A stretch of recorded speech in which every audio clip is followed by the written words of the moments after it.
Turning to another important gathering, this one between key figures from Pyongyang and Washington. Speaking to reporters after the session, Mike Pompeo expressed confidence that teams from both sides preparing for the historic summit are headed in the right direction.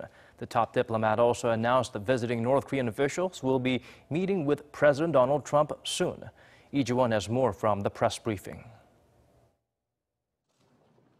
The two-day meeting between the vice chairman of North Korea's ruling Workers' Party Central Committee, Kim Young-chol, and Secretary of State Mike Pompeo in New York City came to an end on Thursday.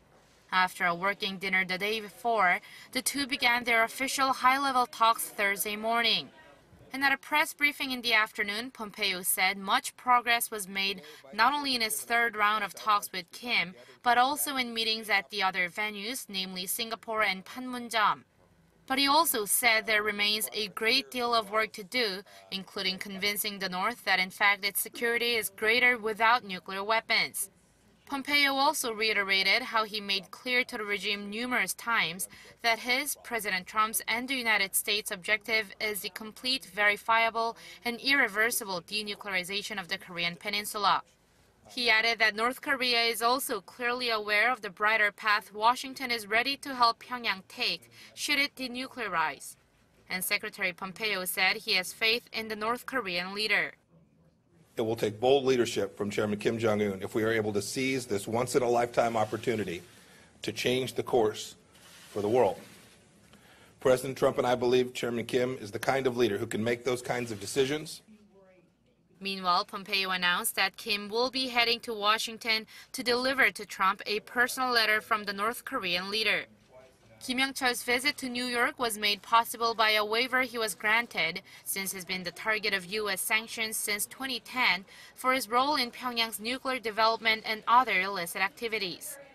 Getting a waiver to New York is relatively easy since the North has a mission there to the United Nations. But according to State Department spokesperson Heather Nauert, he'll need another one to go to Washington. Meanwhile, the U.S. president says he's expecting the official on Friday and that he's looking forward to seeing what's in the letter, which he believes will be very positive. But Trump is still tempering expectations that the summit will be fruitful and even that it'll happen at all.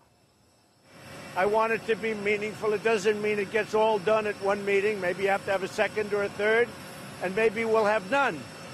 But it's in good hands.